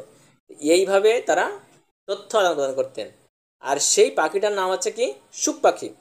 এটা অ্যাকচুয়ালি পাখি না, ও একটা ব্যক্তি, ওইটা ভক্ত, সুখ পাখি। হ্যাঁ, তো এই পাখি ভক্ত উনি গোলক বৃন্দাবন ধামে ছিলেন। তো ভগবান যখন জগতে আসেন তখন বলেন ভগবান আমার কোনো সেবা আছে? তখন বলে হ্যাঁ আছে, তুমি এসো। তখন একেও নিয়ে আসেন, এটা এটা একে পাখি রূপে এইভাবে তাকে জন্মগ্রহণ দিয়েছে। এখন সে তো কথা শ্রবণ করে ফেলেছে, এখন শিবজি মহারাজ তো ক্ষিপ্ত হয়ে গেছে, এ কৃষ্ণ কথা শ্রবণ করে ফেলেছে, এ ভাগবত কথা শ্রবণ করেছে, মানে এ তো অমর হয়ে যাবে, তাহলে একে নিশ্চয়ই এখনই বধ করতে হবে। ব্যাস, ত্রিশূল নিয়ে করেছে তাড়া, তাড়া করেছে। আর এই সেই সুখ পাখি তখন মানে উঠতে উঠতে উঠতে উঠতে কোথায় চলে এসছে, সেই বদরিকাশ্রমে, সেই ব্যাসদেবের গৃহে। ওই সময় ব্যাসদেবের ওয়াইফের নাম কি ছিল জানেন? বিথিকা। বিথিকা ব্যাসদেবের ওয়াইফের নাম। তো সেই বিথিকা মাতা ওই সময় কেন জানি জল পান করছিল, তো ওই সেই বিথিকা তার গলার মধ্যে ঢুকে গেছে, ঢুকে যে তার ওটা ভগবানের কৃপায় গর্ভে পরিণত হয়েছে। ঠিক আছে, আর শিবজি মহারাজ যে কী করবে, ওই সে বিথিকা কেমন যে সে গর্ভকে হত্যা করবে। তখন ব্যাসদেব দেখছে, আরে শিবজি মহারাজ প্রণাম করেছে, কী হয়েছে আপনি কেন? বলছে এক পাখি সেই ভাগবত কথা শ্রবণ করে ফেলেছে, এখন তো আর আমাদের তো ইয়া নাই, ও তো এখন অমর হয়ে যাবে। আমি এখন এই আপনার ওয়াইফের পেটের মধ্যে ঢুকেছে, এখন আমি একে বধ করবো। তো বলছে মহারাজ আপনি এটা কী বললেন? ও যদি ভাগবত কথা শ্রবণই করে থাকে তো অলরেডি অমর হয়ে গেছে, তা আপনাকে কীভাবে বধ করবেন? বধ করার কোনো অপশন নাই। এরপরে সে সময় বুঝতে পারলো আসলে হইতে পারে এটা ভগবান একটা প্ল্যান। হ্যাঁ, এই সেই সুখদেব, সুখ পাখি, যিনি এইভাবে সাক্ষাৎ, যিনি সেই বৈষ্ণব শ্রেষ্ঠ বৈষ্ণব বনাম যথা শম্ভু, সেই বৈষ্ণব শ্রেষ্ঠ শম্ভু শিবজি মহারাজের শ্রীমুখ থেকে এই ভাগবত কথা শ্রবণ করেছিলেন এই সুখদেব গোস্বামী। পরবর্তীতে ব্যাসদেবের ওয়াইফের সেই গর্ভে উনি আসেন। আর যিনি অবাক হবেন, যখন ব্যাসদেবের ওয়াইফের সে গর্ভ এত বড় হয়ে গেছে, বিশাল বড়, 16 বছর বয়স হয়ে গেছে, 16 বছর এই সুখদেব গোস্বামী ওনার মাতৃগর্ভে ছিলেন, 16 বছর, 16টা বছর। ব্যাসদেব তো সেই ভাগবত শাস্ত্র উনি তো গণেশকে দিয়ে লিপিবদ্ধ করিয়েছেন, কিন্তু উনি বুঝতে পারছিলেন না কীভাবে জগতে এটা প্রকাশ করবেন। উনি নিজে তো বৃদ্ধ হয়ে গেছেন, উনি এইভাবে কথা বলতে পারবেন না, এক জায়গায় ধৈর্য ধরে বসতে পারবেন না। তো উনি চাচ্ছিলেন যে আমার একটা সন্তান আসুক, তো ভগবান এইভাবে সেই সুখদেব গোস্বামীকে সেই বিতিকার গর্ভে প্রেরণ করলেন। এবং বাইরে থেকে কথা বলতে পারতো, ব্যাসদেব বলতো যে বাবা তুমি এখন বের হয়ে এসো, না হলে তোমার মা তো আস্তে আস্তে মারা যাবে, তুমি তো মাতৃহত্যার কারণ হবে, তখন তোমাকে তো আরও ভোগ করতে হবে। বলে না, এই সংসারে পিতামাতার স্নেহ খুব বাজে একটা স্নেহ। এই পিতামাতা এমনভাবে আমাদের লালন করে দেখবেন, মানে ধর্ম করতে দেয় না। এই জন্য দেখবেন গৃহে নাচের টিচার, গানের টিচার, যখনই কোনো মাতাজিকে ফোন দিয়ে যদি বাচ্চা কাচ্চা আছে, মাতাজি কোথায় আছেন, একটা গ্রন্থ দিতে আসছিলাম, প্রভু আমি তো মেয়েকে নিয়ে একটা নাচের টিচারের কাছে আসছি, ও পরে নিব, ঠিক আছে। মানে ম্যাক্সিমাম টাইম এরকম হয়, টিউশনিতে গেছে, নাহলে স্কুলে গেছে, কোথাও না কোথাও। মানে বাচ্চা যতটুকু, যত বছর বয়স তার থেকে বেশি তার টিউশনি মাস্টার, বুঝতে পারছেন? সব টিউশনি মাস্টার রাখছি, বাংলার টিচার, অঙ্কের টিচার, গণিতের teacher, a teacher say teacher সবই রাখছি। ধর্মের টিচার রেখেছেন? ধর্মের টিচার রাখার কী আছে? ধর্ম ধর্ম আমরা কি বুঝি না নাকি? ওনাকে আপনারা খালি বোঝেন, ওই তিলক মিলক করে বেড়ান আর ভাবেন যে আপনারা খালি ধর্ম বোঝেন, আর কেউ বোঝে না ধর্ম। হ্যাঁ, মানে সব জায়গায় টিচার দরকার আছে, ধর্মের বেলায় যদি আমরা আসি তখন মনে হয় না এখানে আর টিচারের দরকার না, ওটা আমি খুব ভালো বুঝি। আর এইভাবে বুঝতে বুঝতে সনাতন ধর্মের এত শাখা প্রশাখা, জঞ্জাল আগাছা অলরেডি বিস্তার লাভ করেছে। এখন মত পথ হয়ে গেছে মানে গন্ডা গন্ডা মত পথ, মানে প্রতি বাড়িতে বাড়িতে ভগবান, আমি ভগবান তুমি ভগবান। কিন্তু শিল প্রভুপাদের কৃপায় আমরা সঠিকভাবে ভাগবত অধ্যয়নের মাধ্যমে আমরা সঠিক ধর্মকে চিনতে শিখছি। কি গতি যে হতো, মানে গুরু মহারাজ লিখছে এই জন্য, যদি প্রভুপাদ না হইতো তবে কি হইতো, কি হইতো। তো সেই সুখদেব গোস্বামী তিনি মাতৃহত্যার ভয় পাচ্ছিলেন, ঠিক আছে, এই জগতে পিতামাতার স্নেহ খুব কঠিন, এই স্নেহের বশে পড়ে মানুষ কি হয়, এই সাংসারিক বন্ধনে বেশি বেশি আবদ্ধ হয়। আর পিতামাতা তাদের মন গড়া উপায়ে তারা বিভিন্ন শিক্ষা অর্জন করায়, ভাগবত শিক্ষা অর্জন করায় না, যে কারণে এই সংসারে আরও বেশি সে আবদ্ধ হয়ে থাকে। ব্যাস, এটা ভালো করে সে জানতো, এই জন্য ভয় পেত সংসারে গেলে আমাকে আবদ্ধ থাকতে হবে। তো ও কী করছে, মায়ের পেট থেকে প্রসব হওয়ার পরে সঙ্গে সঙ্গে দৌড়ে জঙ্গলে চলে গেছে তপস্যা করার জন্য। বাবার মুখও দেখেনি, মার মুখও দেখেনি, সঙ্গে সঙ্গে দৌড়ে চলে গেছে। এখন ব্যাসদেবের তো, হে পুত্র দাঁড়াও, হে পুত্র দাঁড়াও, তোমাকে তো অনেক কাজ, ভগবানের সেবা করতে হবে, আমি তোমাকে তো সেবা করাবো, ভাগবতের প্রচার করাবো না, এই শোনার টাইম আছে কোথায়, সংসারে আবদ্ধ। সে মাকে খুব ভয় পেত, চলে গেছে সুখদেব গোস্বামী।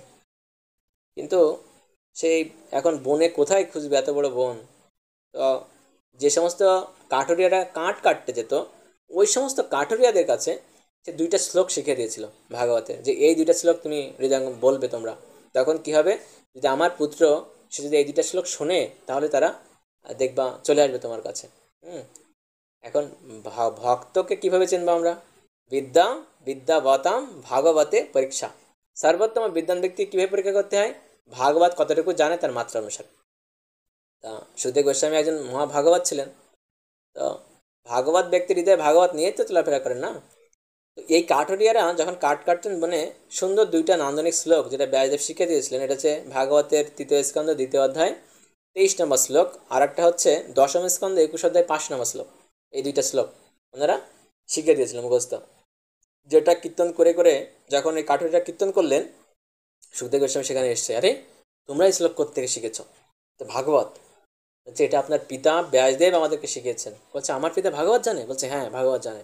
তখন সে বাড়িতে ফিরে যায় এবং পিতার কাছ থেকে এই 18,000 শ্লোক সমন্বিত এই শ্রীমদ্ ভাগবতের শ্লোক তিনি শিক্ষা গ্রহণ করেন। পরবর্তীতে পরীক্ষিত মহারাজের সভাতে সেই ভাগবত পরে উনি শ্রবণ করান।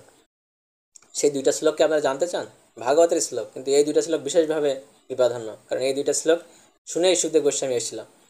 अहो बकीजां स्तनकालकूटां जिघांसयापाययदपसद्भिः लेभे गतिं धात्री चितां ततान्नं कम्बा दयालुं शरणां ব্রজেম। অনুবাদে বলছে, আহা, এই দুষ্টু পুতনা রাক্ষসী শ্রীকৃষ্ণের প্রাণ সংহার করার উদ্দেশ্যে তার স্তনে কালকূট মিশ্রিত সে বিষ মাখিয়ে নিয়ে এসেছিল, যাতে এই কৃষ্ণকে তিনি দুগ্ধ পান করিয়ে কৃষ্ণকে হত্যা করতে পারেন। কিন্তু কৃষ্ণ এই সেই কালকূট মিশ্রিত স্তন পান করিয়েও এই পুতনা কী লাভ করেছিলেন, কৃষ্ণ ভগবান তাকে কোন গতি দিয়েছিলেন, ধারিত্রীর যোগ্য গতি লাভ দিয়েছিলেন, মানে মাতৃপদ দিয়েছিলেন। তার থেকে দয়ালু আর কে আছে এই জগতে, যে আমি তার শরণাপন্ন হব। এটা হচ্ছে সেই শ্লোকটার বাংলা অর্থ। কত সুন্দর ভগবানের মহিমা বর্ণনা করছে। আমাদেরকে কেউ মারতে আসলে আমরা তাকে ভালোবাসবো, ভগবান ভালোবাসে তাকে মাতৃপদ দিয়েছেন। এ হচ্ছে আমাদের কৃষ্ণ ভগবান। কৃষ্ণের মহিমা চিন্তা করতে হবে, এত সুন্দর মহিমা কৃষ্ণের, কৃষ্ণচন্দ্র ভগবান। আর একটা শ্লোক ছিল, বরাহা পীড়াম নটবরু কর্ণয়া কর্ণিকরম বিভ্রাট বাস কনক পিশম বৈজান্তিম চামলম রন্ধ্রান বিনোধর সদয়া পুরয়ান গপবিন্দর বিন্দারণ্যম সপদরমণম প্রবিশাদ্গীতি কীর্তা। মস্তকে ময়ূরপুচ্ছ ভূষণ, যার মস্তকে ময়ূরপুচ্ছ বিরাজমান, কর্ণদয়ে নীল কর্ণিকার পুষ্প, পুষ্পের দুল, নীল দুল, যার কর্ণে কুণ্ডল, স্বর্ণের মতো উজ্জ্বল পীতবাসন, তার দেহে স্বর্ণের মতো কাঁচা সোনা এরকম পীতবাসন, যার দেহে রয়েছে বিরাজমান। বৈজয়ন্তী মালা যিনি পরিধান করেন, ভগবান কলার মালা, বৈজয়ন্তী মালা।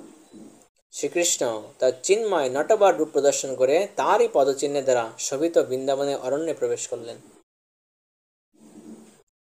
তিনি তার বেণুরন্ধ্র সমূহ তার অধর অমৃত দ্বারা পূর্ণ করেছিলেন। সুন্দর করে উনি বাঁশি বাজিয়েছিলেন, আর গোপ বালকেরা তখন তার মহিমা কীর্তন করছিল। কত সুন্দর দৃশ্য!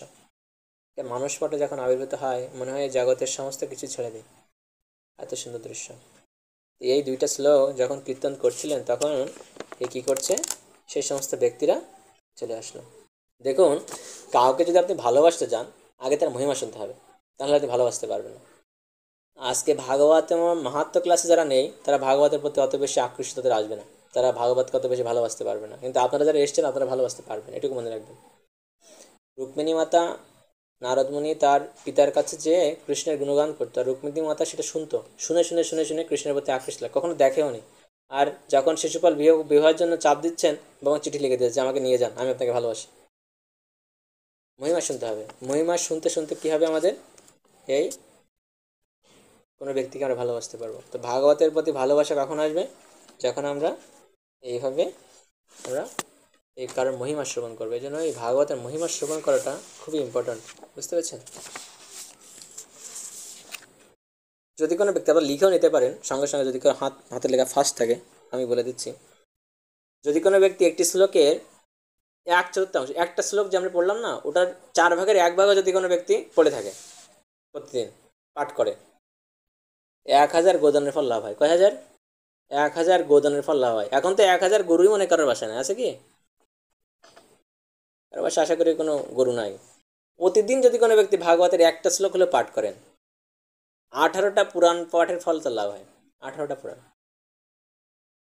দেখেন, যে গৃহে ভাগবতম থাকে ওই গৃহে যমরাজ আর কলির কোনো কর্তব্য সেখানে নেই। অর্থাৎ সে যতই পাপিতা ভেবে থাকুক, সে কখনো নরকে যাবে না, যে গৃহে ভাগবতম রয়েছে। বুঝতে পারছেন? কোটি কোটি টাকা আপনার থাকতে পারে, কিন্তু ভাগবত যদি, আসলে ভাগবত কার গৃহে প্রবেশ করে, যখন কোনো ব্যক্তির কাছে ভাগবত যাওয়ার মনোনিবেশ করে যে না আমি এই ব্যক্তির গৃহে যাব, তখনই কেউ ব্যক্তি ভাগবত গ্রহণ করতে পারে। আর সেটা কীভাবে বুঝতে পারবেন আপনারা যে ভাগবত আমার গৃহে আসতে যাচ্ছে ভগবান? দেখুন, আমরা অনেকে বুঝতে পেরেও কিন্তু আমরা মিস করে ফেলি। কীভাবে? সেটা ভক্তের মাধ্যমে বুঝতে পারে। কোনো কোনো ভক্ত আপনাকে বলবেন যে একটু ভাগবতম নিন, এক সেট ভাগবতম গ্রহণ করুন। ভক্তের মাধ্যমে জানতে পারবেন যে না আমার গৃহে ভাগবতম প্রবেশ করতে চাচ্ছেন। কেন অনেক কম স্বীকৃতিবান ব্যক্তি তারা বুঝতে পারে না এই যে ভগবানের সংকেত, তখন তারা অনেক সময় ইয়েও করে দেয় যে না আমি চাচ্ছি না নিতে। এখন তো অনেক সুযোগ হয়, কিস্তিতে প্রণামী দেওয়া যায়। অ্যাকচুয়ালি দেখেন, কেউ ভাববে না যে আপনি ভাগবতম কিনছেন, ভাগবতম কেনার সামর্থ্য আপনার নাই। মানে আপনি কী কথা বলছেন, বুঝতে পারছেন যে ভগবানকে কিনতে পারে? এটা সম্ভব কখনো? কত সাংঘাতিক কথা বলছে, ভগবানকে কিনে নিচ্ছে। এটা হয়তো কিছু প্রিন্টিং খরচ আপনি দিচ্ছেন এই আর কি, মন্দিরের সেবার জন্য, জগন্নাথের সেবার জন্য, এটা বলতে পারেন যে প্রণামী। কিন্তু এটাকে টাকার সাথে তুলনা করা যাবে না, বা আমি কিনছি এরকম মনোভাব রাখা কখনো ঠিক নয়। ভগবান কেনা সম্ভব নয়। যতদিন পর্যন্ত গৃহে ভাগবতম থাকে, গ্রহণ করলেন, এখন যতদিন পর্যন্ত ওই গৃহে বা যে কোনো গৃহে ভাগবতম থাকে, ততদিন পর্যন্ত তার পূর্বপুরুষরা ঘি, মাখন এগুলো প্রাপ্ত হয়। অনেক ব্যক্তিরা বুঝতে পারে না, পিতামাতার ফটোতে প্রত্যেকদিন ফুল চন্দন ফেলতে ফেলতে ও পিতামাতার ফটোর মানে ছবি অবয়বই মুছে ফেলে। তো পিতামাতাকে আদেও যে ইয়া হচ্ছে কেন, শ্রাদ্ধ অনুষ্ঠানে দেবে মাছ মাংস, অথচ এরা জানেই না যে শ্রাদ্ধ অনুষ্ঠানে মাছ মাংস দিলে ওই ব্যক্তি সে নরকে যে মলমূত্র খায়, জানেই না। তো যার গৃহে ভাগবত থাকে, যত জন্ম বা যত কাল অবধি ওই গৃহে ভাগবতম থাকবে, তার পিতৃপুরুষ সপ্তপুরুষেরা বা আগের পুরুষেরা কী করে, প্রত্যেকটা দিন তারা যেখানে থাকুক সেখানে তারা ঘৃত, অন্ন, সুন্দর সুন্দর দধি, এইগুলো খাদ্যের উপর তারা পেয়ে থাকে। ওকে, ভাগবতম কেউ যদি কোনো বৈষ্ণবকে দান করে, আমাদের এখন কেনারই সামর্থ্য আছে না, দান করবেন কবে তা কি জানে ভগবান। যদি কোনো বৈষ্ণবকে কেউ দান করে, তার ভাগবত ধামে স্থিতি হয়। আপনি কাউকে ভাগবতম দান করলেন, সে যদি ওইটার একটা শ্লোকও পড়ে, তার সেখান থেকে স্বীকৃতি আপনার আসবে, দানের স্বীকৃতি। যেখানে ভাগবত পাঠ হয়, সকল তীর্থ, সপ্তর্ষিমণ্ডল, দেবগণ, ঋষিগণ সবাই উপস্থিত হয়ে তার বন্দনা করে। যেখানে ভাগবত পাঠ হয়, সে পাঠকারী ব্যক্তি, শ্রোতাকারী ব্যক্তি। আচ্ছা, গ্রন্থ থাকার দরকার নাই। যদি একটা শ্লোকের 1/4 বা একটা শ্লোক ছিঁড়ে গেছে, অর্ধেকটা রয়েছে একটা শ্লোকের, বা একটা অংশ যদি কোনো কারো গৃহে থাকে, ওই অংশটা গৃহে আছে বলে ওই জায়গাটা এতটাই শুদ্ধ হয়ে থাকে, সমস্ত তীর্থক্ষেত্রে জল তীর্থক্ষেত্রে গেলেও যতটা আমাদের শুদ্ধতা আসে না, ভাগবতের একটা অংশের একটা শ্লোকের একটা অংশ যদি কারো গৃহে থাকে সে জায়গাটা শুদ্ধ হয়ে যায়। ভাগবতম শ্রবণে যে পরিমাণ শুদ্ধতা আসে অন্য কোনো দান তীর্থে স্নানে ওই প্রকার শুদ্ধতা আসে। যিনি ভাগবতম যেমন আমরা চিনি, যে ব্যক্তি ভাগবতকে গৃহে বহন করে নিয়ে আসে, হ্যাঁ, ওই গৃহের ক্ষেত্রে কি হয় আপনারা দেখবেন, যখন কোনো বাছুরকে আচ্ছা, বাছুরকে আগে নিয়ে গেলে গাভী যায় নাকি গাভীকে আগে নিয়ে গেলে বাছুর যায়?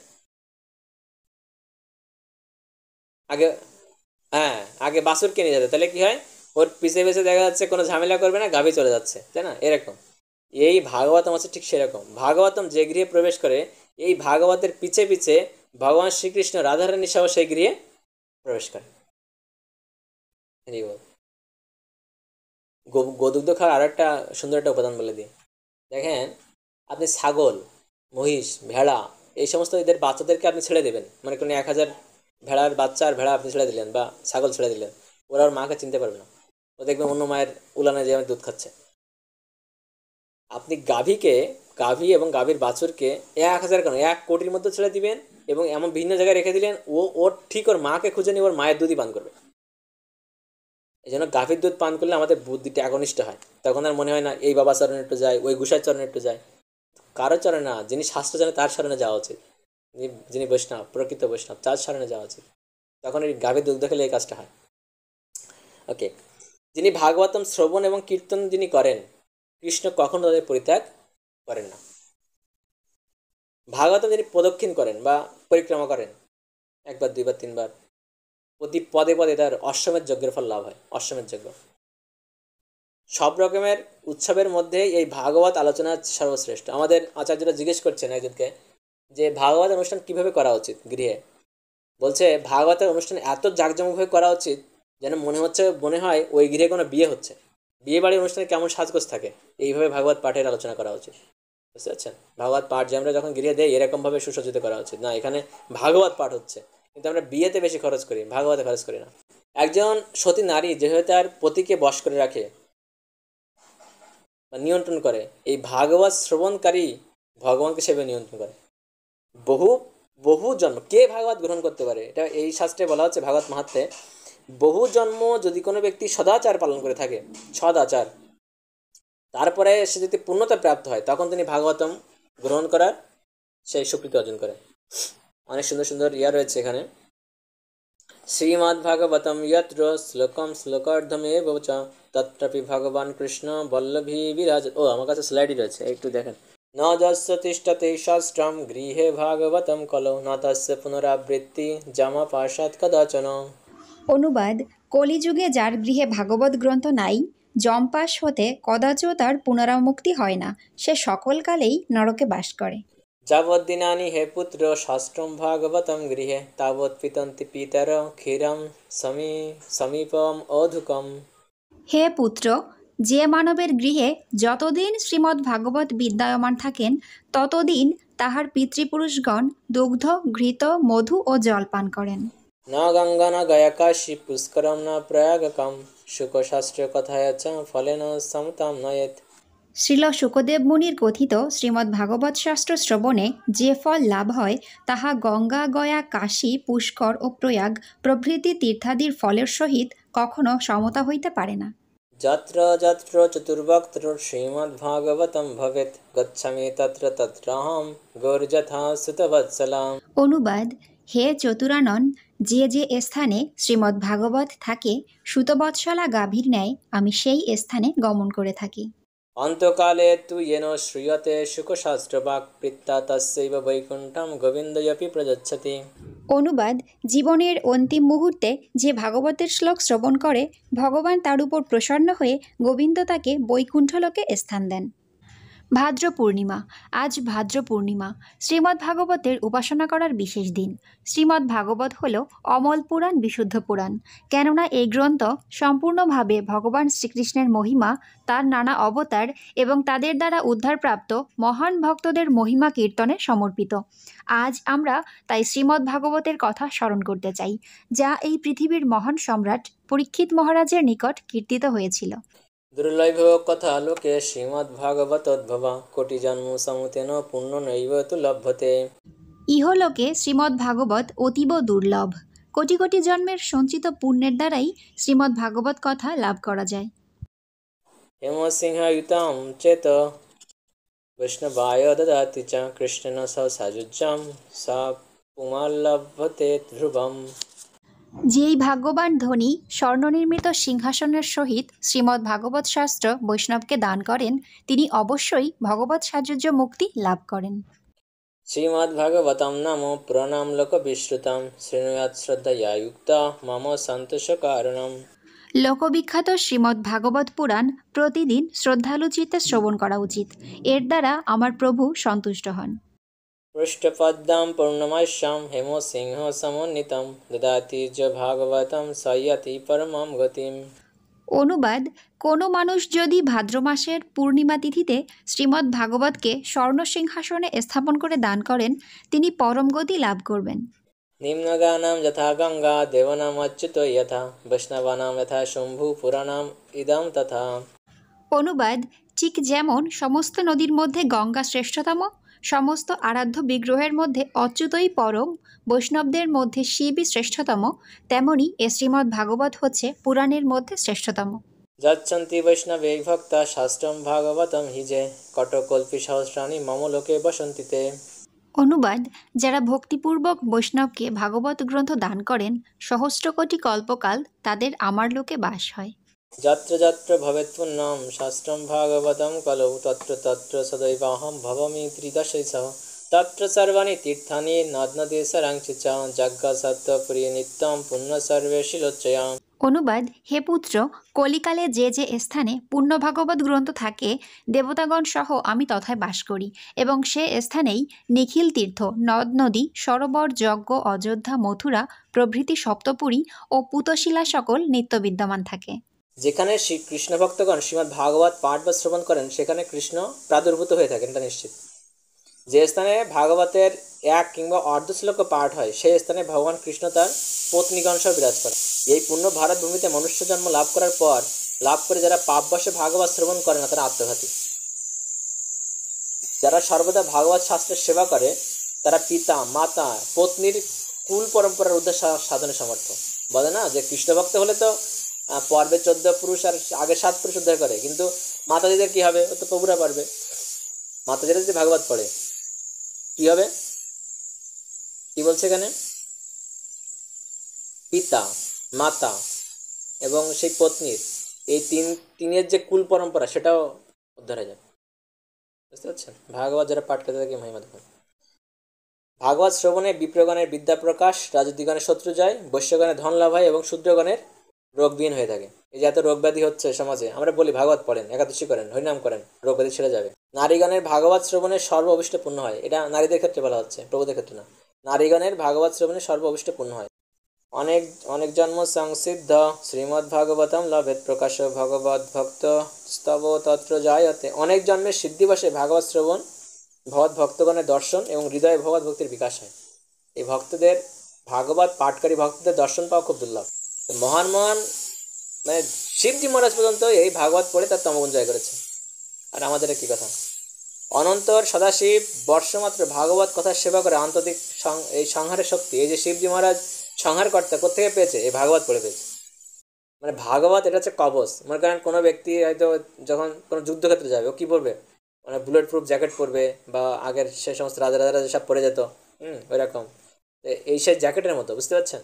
মানে আপনাকে সুরক্ষা দেবে সবসময়। শ্রীসুত উবাচ জয়তাম ভগবত প্রাপ্তিম শিনুয়াচ্চ কীর্তয়েত তস্য বৈ ভগবত প্রাপ্তি দুঃখ হানি চ জায়ত। সুত বললেন, হে যে মানবগণ এই ভগবত প্রাপ্তির কথা শ্রবণ বা কীর্তন করে, তাহার ভগবত প্রাপ্তি হয় এবং সমস্ত প্রকার দুঃখ হানি হয়ে থাকে। তো এখন আমাদের মূল বিষয়ে আসি। শ্রোতা, আপনাদের বিষয়ে আসছে, অনেক মাহাত্মটা তো পড়া হয়েছে। এখন এই মাহাত্ম আমরা যা পড়লাম এগুলো কারা প্রাপ্ত হবে? ভালো শ্রোতা। আমরা কোন শ্রেণীর শ্রোতা এবার আমরা দেখব। তো এটাও লিখতে পারেন। আপনারা লিখছেন তো নাকি? এগুলো কি পরে অন্য কাউকে বলতে পারবেন? আমার মুখ্য বিষয়টা হচ্ছে আপনারা যা শিখবেন সবসময় কি করবেন, যা শিখবেন এটা অন্যকে বলার চেষ্টা করবেন, এমনভাবে শিখবেন যাতে পরবর্তী এই ক্লাস টাইম অন্য কাউকে নিতে পারে। এইভাবে গুছাতে হবে, বুঝতে পারছি? 4 শ্রেণীর শ্রোতা, 4 প্রকারের শ্রোতা খুব ইম্পর্ট্যান্ট। 4 প্রকারের শ্রোতা, এদের উদাহরণ দিয়ে বোঝাবো আমি। 1 নাম হচ্ছে চাতক পাখি, 2 নাম হচ্ছে হংস, 3 নাম হচ্ছে শুক পাখি, আর 4 নাম হচ্ছে মাছ। এরা সব থেকে ভালো শ্রোতার সঙ্গে তুলনা করা হচ্ছে, ভালো শ্রোতা। কেন বলা হচ্ছে দেখেন, এই চাতক পাখি, প্রথমে চাতক পাখি আসি। চাতক পাখির বৈশিষ্ট্যকে বলতে পারবেন এখানে এনিওয়ান? হ্যাঁ, চাতক পাখি কোনো জল খাবে না যতই ওর তৃষ্ণা লাগুক। ও যখন বৃষ্টি হবে আর সে বৃষ্টির জলই খেয়ে ও তৃপ্ত হবে, অন্য কোনো জল খায় না চাতক পাখি। তো আমাদেরও এই তৃপ্ত হওয়ার যে ব্যাপারটা, চাতক যেরূপ অখিল জল পরিত্যাগ করে বৃষ্টির জলের প্রতীক্ষা করে, তদ্রূপ যারা এই সমস্ত বিষয় বাসনা উপেক্ষা করে একমাত্র ভাগবতের শাস্ত্র শ্রবণের ব্রতী হয়, তাদেরকে বলা হয় এই চাতক জাতীয় শ্রোতা। যে আমি আর কিছু শ্রবণ করবো না, একমাত্র ভাগবত কথা ছাড়া। এই জগতে অনেক কথা আছে, একমাত্র এই ভাগবত কথা, কৃষ্ণ কথা ছাড়া আর কোনো কিছু আমরা গ্রহণ করবো, তখন চাতক শ্রেণীর শ্রোতা হবো। হংসের বৈশিষ্ট্য কি? দুধ আর জল একসাথে মিশিয়ে দিলে অনলি দুধটুকু খায় আর জলটা খায় না, মানে এ বিশাল ব্যাপার না? তো হংস শ্রেণীর শ্রোতা কারা? তো এরকম জল আর দুধ মিশিয়ে দিলে এই হংস গ্রহণ করে না।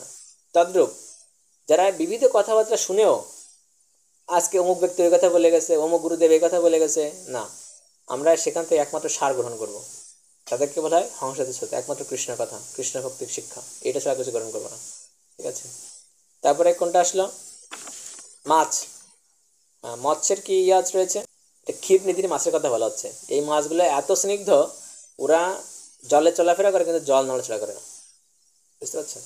মানে আমাদেরকে কি করতে হবে, এই ভাগবত কথা শ্রবণের সময় আমাদের কাউকে ডিস্টার্ব করা যাবে না, সুন্দর করে শ্রবণ করতে হবে।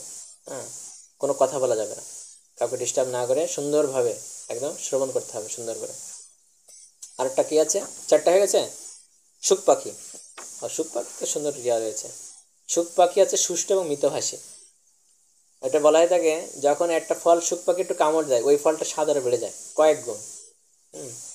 তো যাকে দেখলে পাঠক এবং শ্রোতাগণ সুখী হন।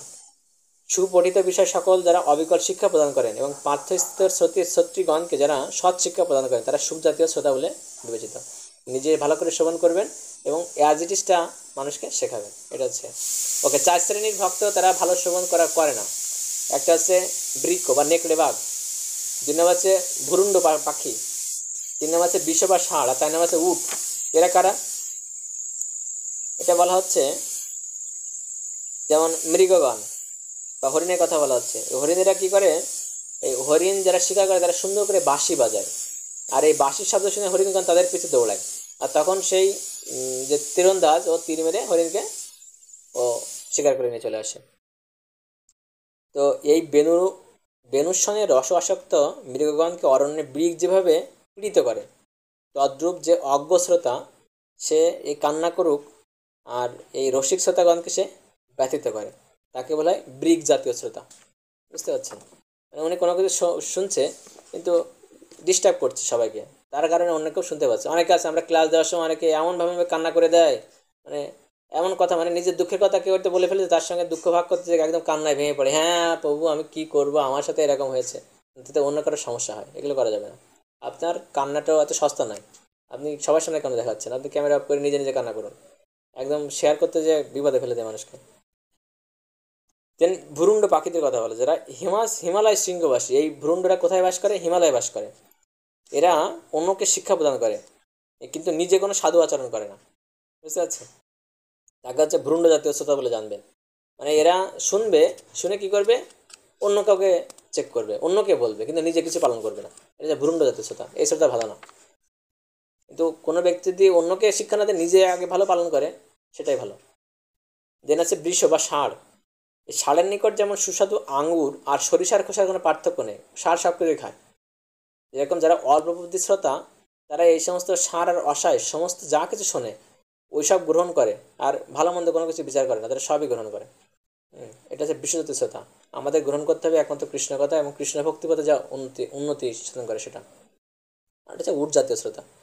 হ্যাঁ, এই উট জাতীয় শ্রোতা, এই উট কী করে, আম পরিত্যাগ করে তারা নিম ফল খায়।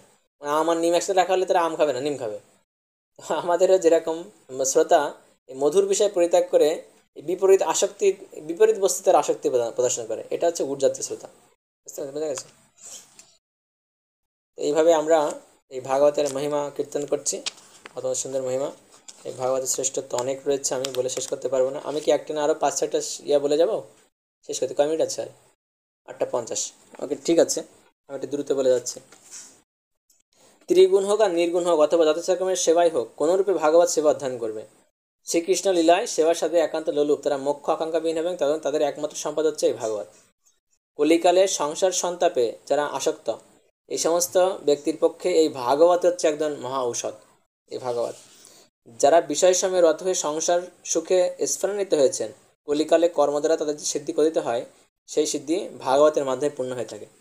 যে স্থানে ভাগবত কথা হয়, যারা সেই কথা দ্বারা শ্রবণে রত, সে সকল লোক শরীর এবং ধনাদির দ্বারা সেই শ্রোতা এবং বক্তার সেবা করে, ভগবানের অনুগ্রহে তারাও ভাগবত সেবার ফল লাভ করে। শ্রীকৃষ্ণ ভিন্ন জগতে যা কিছু দেখতে পাওয়া যায় তাই ধন অক্ষয় আখ্যাত হয়। দেন যে মানব স্ত্রী, গৃহ, পুত্র, ধন এই সমস্ত অভিষ্ট সমস্ত সম্পত্তি লাভ করে, সমস্ত সিদ্ধ হয়, কিন্তু তা সকাম বলে তা শোভমান হয় না যদি তা সে ভাগবত অধ্যয়ন না করে। কলিতে এই সুখভাষিত শ্রীমদ্ ভাগবত কৃষ্ণ প্রাপ্তিকর এবং নিত্য প্রেমানন্দ রূপ ফলপ্রদ। ভগবান শ্রীহরি ব্রহ্মাকে বললেন, বিচক্ষণ মানব বৈষ্ণব প্রতনিচয় স্বীকার করে এবং আমার পরমপ্রিয় শ্রীমদ্ ভাগবত নিত্য শ্রবণ করবেন। যে মানব নিত্য ভাগবত পুরাণ পাঠ বা শ্রবণ করে, প্রতি অক্ষরে তার কপিলদানের ফল লাভ হয়। যে ব্যক্তি ভাগবতের শ্লোকের অর্ধ বা শ্লোক পাঠ বা শ্রবণ করেন, তার গোসহস্রদানের ফল লাভ হয়। যার গৃহে সম্পূর্ণ ভাগবত কিংবা শ্লোক বা শ্লোকের অর্ধও থাকে, অন্য শত সহস্র শাস্ত্র গ্রন্থ সংগ্রহে তার কী প্রয়োজন? মানে ভাগবতম নেই অথচ অন্য গ্রন্থ আছে, তার গৃহে আসলে কোনো গ্রন্থই নেই। আর ভাগবত হচ্ছে অন্য কোনো গ্রন্থ নাই, আর কোনো গ্রন্থের প্রয়োজনও নেই। এই ভাগবত হচ্ছে এতটাই।